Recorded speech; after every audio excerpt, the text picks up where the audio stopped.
서울기술사학원의 김재원입니다. 오늘은 과지압 안반의 스퀴징에 대해서 설명드릴 건데요. 스퀴징을 하기 전에 먼저 팽창 현상에 대한 세 가지를 정리를 할 필요가 있는데요. 첫 번째는 스웰링이 있고, 두 번째는 이제 슬래킹이 있고요. 세 번째는 스퀴징이 있습니다. 스퀴징. 자, 스웰링은 이제 점성토가 팽창하는 거죠. 점토가 팽창해서 점토광물, 우리가 얘기하면 카올리나이트 팽창이요. 카올리나이트, 일라이트, 몬모리나이트 같은 점토광물이 물을 먹고 그 광물 자체가 팽창하는 상태죠. 자, 그렇게 하고요. 슬래킹은 이제 건습이 반복된 전리가 난 안반에서 안반부에 물이 먹으면서 팽창하는 거죠. 그래서 이거는 이제 안반 팽창이에요. 안반 팽창인데 한마디로 얘기하면 이제 건습이 반복돼서 그 전리면에서 물이 들어가서 팽창하는 거죠. 건습 반복에 의해서. 반복에 대한 부분이고요. 그 다음에 이제 스퀴징도 역시나 안반 팽창인데 얘는 좀 다르게 안반 압착이라고 하겠습니다. 얘는 어떤 상태냐면 고지압 상태에서 우리가 얘기하는 니암 있죠. 이암. 그러니까 뭐 농리암, 이암 하면 이 이자가 온인 이자죠. 즉 점성토 성분이라는 거예요. 이 점성토 성분이 고지압으로 압착이 되면 고지압으로 이제 생성이 되면 안반이 되는데 점성토의 어떤 성분을 가지고 있죠. 그런데 굴착을 해서 풍화가 되고 거기에 물을 먹게 되면 어떻게 된다? 마치 치약으로 꽉 짜내듯이 고지압 상태에서 쭉 하고 미끄러져 나오는 거죠. 압출이 되는 거죠. 그걸 우리가 뭐라고 한다? 안반에서의 안반 압착, 스퀴징이라고 불러요. 그래서 고지압 상태에서 난다 하는 거예요. 자, 그러면 왼쪽에 이제 내용을 보시면 스퀴징에 대한 부분을 한번 보실까요? 스퀴징은 어떤 부분이 있냐면 여기 이제 록버스트 현상 있고요. 그 다음에 스퀴징이 있고요. 그 다음에 더 나아가서 이제 스폴링 같은 부분이 있죠. 여기 이제 설명을 보시면요. 여기 이제 내용을 보시면 록버스트 같은 경우에는 부분적으로 탈락이 나는 거고요. 스폴링에 대한 부분도 역시 마찬가지인데 록버스트 같은 경우는 어떤 부분이에요? 이 위에 보시면 변형이 순간적으로 소리를 내면서 발생한다. 이런 부분이 있고요. 스폴링은 이제 아주 바스러지면서 전반적으로 일어나는 부분을 얘기하죠. 자, 그 다음에 스퀴징은 어떤 부분이에요? 압착이 되면서 압출이 되는 거죠. 자, 그럼 이제 이 내용을 보시면 각각에 대해서 파손 형태에 따라서 고지압에서의 세 가지 파괴 유형이 있다. 뭐가 있어요? 록버스트, 그 다음에 스폴링, 스퀴징이 있어요. 이게 압착 그 내용을 보시면 록버스트는 조금 규모가 크고요. 전리면을 따라서 해서 우리가 이제 북락이 발생하고요. 스폴링은 이제 바스라지는 거죠. 깨지는 부분이고요. 전반적으로 일어나고요. 스퀴징은 압출이 되는 상태인데 국부적으로 일어나죠. 약간씩 그 차이가 있습니다. 자, 그러면 스퀴징에 대한 부분을 여기서 이제 시험 문제에 낸 거는 안반에서의 스퀴징 얘기했었죠. 그럼 이제 스퀴징에 대한 부분을 한번 검토를 해볼까요? 여기 이제 그 지반이 있습니다. 터널을 이렇게 뚫는다. 터널을 뚫으면 이제 전리가 이렇게 뭐 발달을 하겠죠. 전리가 이제 발달을 한다. 그럼 이 부분에서 이제 스퀴징이 일어난다고 한다면 여기서 작용하는 지압이 있죠. 지압이 이제 우리가 안반의 최대 접수 능력. 자, 이게 시그마 맥스라고 칠까요? 그리고 이제 전단 강도가 그 안반의 일축 압축 강도가 시그마 C라고 한번 보겠습니다. 그러면 여기 이제 B를 보면 우리가 이제 손상 지수라고 얘기할 수 있거든요. 손상 지수. 실은 이 손상 지수는 그 우리가 생각하면은 안전율과 같은 비슷한 개념인데요. 자, 손상 지수 데미지 인덱스는 시그마 맥스. 이 맥스는 뭐죠? 일축의 그 응력이죠. 안반에 작용하는 최대 접선 능력, 즉 접선 능력이고요. 그 다음에 시그마 C는 일축 압축 강도예요. 안반의 압축 강도, 일축 압축 강도.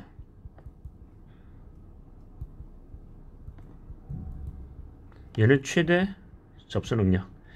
자, 그러면 원래는 이제 이 역수가 뭐예요? 역수가 안전율이죠. 안전율이라고 하는 거는 강도 나누기 응력이니까 이 역수에 대한 부분, 이 역수죠. 인덱스는요. 그러니까 인덱스가 크면 클수록 안전한 거예요? 불안전한 거예요? 불안전하다 하는 거죠. 이해되시죠? 그래서 이 부분을 가지고 뭘 표시하냐면, 자, 이렇게 이제 우리 이제 보통 그 여러 가지 이론이 있지만 하나의 이론을 얘기해 보면, 우리 이제 그 손상 지수 DI 하고요. 그 다음에 여기 이제 심도, 우리가 얘기하는 토피고 정도가 되겠죠. 토피고. 이렇게 표시를 하면은 토피고하고 이 심도와의 관계는 어떻게 된다? 비례관계다. 즉 우리가 얘기하는 데미지 인덱스가 크면 클수록 토피고는 증가한다. 토피고가 증가할수록 데미지 인덱스는 증가한다는 거예요. 즉 안전율이 떨어진다는 거죠. 그래서 보통 어느 정도가 되냐면 이렇게 따지면 토피고가 한 400m일 때 0.4 정도가 되고요. 0.4가 넘어가면 어떻게 된다? 스펄링이나 이런 고지압에 대한 취성 파괴에 문제가 있다라고 보는 거죠. 그래서 이 부분을 우리가 뭐라고 한다? 취성 파괴 구간. 취성 파괴 구간. 즉 지성 파괴에 대한 부분에서 아까 세 가지, 즉 왼쪽에 있는 부분이 뭐가 있죠? 록버스트, 스펄링, 스퀴징, 이 세 가지가 있죠. 록버스트에 대한 부분이 있고요. 그 다음에 이제 스펄링, 스퀴징. 그러면 우리 이제 내용을 보시면 어떻게 되냐면 기본적인 내용은 한번 알았습니다. 아, 이게 손상지수로부터 어떤 파괴에 대한 가능성을 판단하는구나. 이게 손상지수라는 게 결국은 안전율의 역수니까 안전율은 크면 안전하지만 손상지수는 크면 붕괴 위험성이 크구나 하는 거죠. 외우기도 쉬워요. 4, 죽을 사네요. 요거 넘어가면 죽는다. 자, 그러면 우리 이제 검토, 이 이제 문제점 유형에서는 어떻게 한다? 문헌 대형검, 문제점, 원인, 대책, 형태, 문헌 대형 검토 방법이 있는데, 자, 검토 방법은 어떤 방법으로 검토를 하나요? 검토는 우리가 얘기하는 데미지 인덱스, 즉 뭐예요? 손상 지수로부터 뭘 한다? 취성 파괴, 고지압에서의 스퀴징 가능성을 판단을 하고요. 가능성을 판단한 다음에 가능성이 큰 구간, 즉 얼마예요? 구간이 가능성이 큰 구간 얼마예요? 일단 400m 넘거나 또는요 0.4 이상이거나 하는 부분에 대해서는 어떻게 한다? 보강을 하는 거죠. 이해되시죠? 그래서 이 부분은 스퀴징에 대한 부분은 무조건 보강을 한다라기보다는 어떤 기준을 가지고 보강하는 게 나아요. 그러니까 어떻게 한다? 가능성이 큰 구간에 대해서 보강 방법을 찾는 방법이 하나 있고요. 또는 뭐예요? 스퀴징 압력을 가지고 얘기할 수 있어요. 여기서 이제 뭐라고 했냐면 과지압이니까 지압이 큰 경우하고요. 지압이 작은 경우로 나눌 수 있겠죠. 그래서 지압이 큰 경우는 어떻게 해요?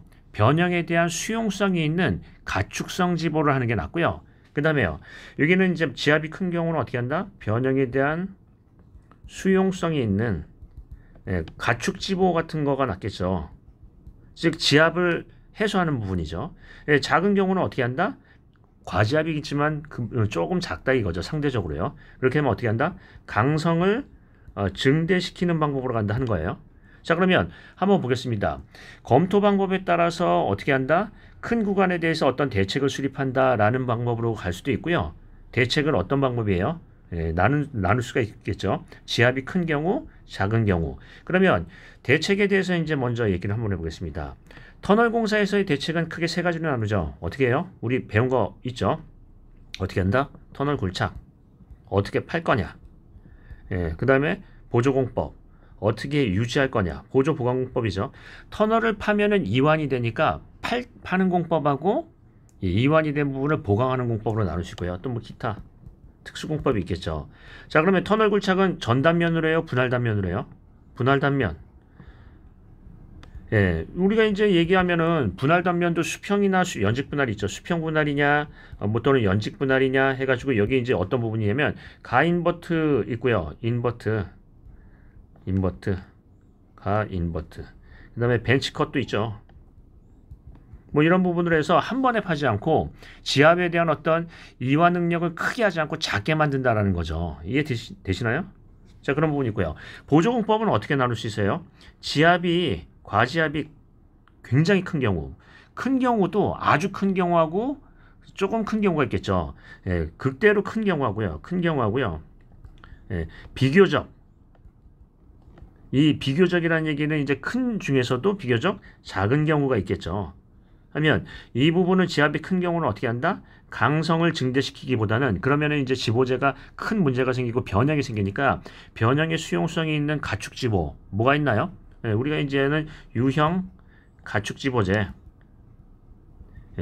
뭐 이런 것들도 할 수 있고요. 또는 이제 스웰렉스 같은 강관 락볼트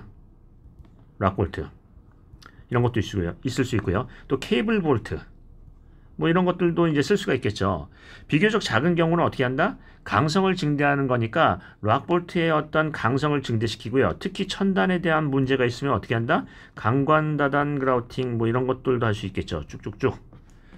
자, 기타 공법에서는 우리 이제 먼저 파내고 가는 게 있어요. 뭐 선진도갱 같은 것도 할 수 있고 여러 가지가 있는데 선지보 개념이라는 게 있네요. 선지보. 즉 이완 영역을 먼저 지보를 하고 들어가는 거죠. 그래서 이걸 보시면 터널에서 어떻게 한다? 선행의 갱도를 이제 판 다음에 우리가 이제 얘기하면 파이로트 터널 같은 걸 터널을 판 다음에 그 앞에서 어떻게 해요? 이렇게 해서 먼저 지보를 앞에다 질러 놓는 거죠. 이렇게 질러 놓는 거죠. 즉 이 지보를 질른다라는 건 뭐 하는 거예요? 이완 영역 안에서예요? 밖에서예요? 밖에서. 이완 영역 아니면은 벌써 이완 응력이 발생해서 어떤 스퀴징의 영향 범위에 들어가니까 이완 영역 밖에 하는 거죠. 예를 들자면 이완 영역 밖이라는 거는 터널이 있으면 터널에 대해서 이제 보통 얼마로 본다? 2에서 3D로 본다고 했죠. 보통에서는. 그러니까 2에서 3D 앞에다가 터널을 뚫고 가서 어떻게 한다? 이 앞에다가 이제 먼저 락볼트를 해야 되는 거죠. 이해되시죠? 자, 그럼 이제 다시 한번 정리를 해보겠습니다. 자, 스퀴징 안반에서의 스퀴징 하면 스퀴징을 포함한 과지압 안반에서의 손상 유형 세 가지를 쓰십니다. 뭐예요? 버스팅, 스펄링, 스퀴징. 각각에 대한 차이점이 왼쪽에 나와 있네요. 그런 다음에 스퀴징에 대한 대책에 대해서 뭘 얘기한다? 대책공을 생각하십니다. 어떤 대책을 쓸 건가 하는 거죠. 이해되시죠? 즉 어떤 기준에 대한 부분이 있는데 기준은 스퀴징에 대한 손상 지수가 즉 우리가 얘기하는 위험도가 큰 부분에 대한 대책을 위주로 하고요. 평가를 해서 기준으로 하고요. 그 다음에 보강 대책은 어떤 방법으로 한다? 그 과지압이 큰 경우 그 다음에 비교적 작은 경우로 나눠서 큰 경우에서는 변형의 수용성이 있는 가축지보 개념으로 간다. 또요. 어떤 지보의 응력이 아니라 과지압에 대한 부분에서 지압이 비교적 작은 상태에서는 강성을 증대시키는 대로 간다. 하고 뭘 강조할까요? 지압에 대한 변형성, 즉 계측 관리를 강조해야 되겠죠. 이해되시죠? 자, 모든 답안을 쓰실 때는 항상 기준과 원칙이 있어야 되겠습니다. 원칙이 있고 기준이 있게 쓰시나요? 아니면 그냥 대책하고 끝내나요? 잘 생각하시고 쓰시겠습니다. 자, 오늘도 어떤 그 논리적인 답안을 기대하면서요. 기술사다운 답안, 논리적인 답안을 기대하겠습니다. 마치겠습니다.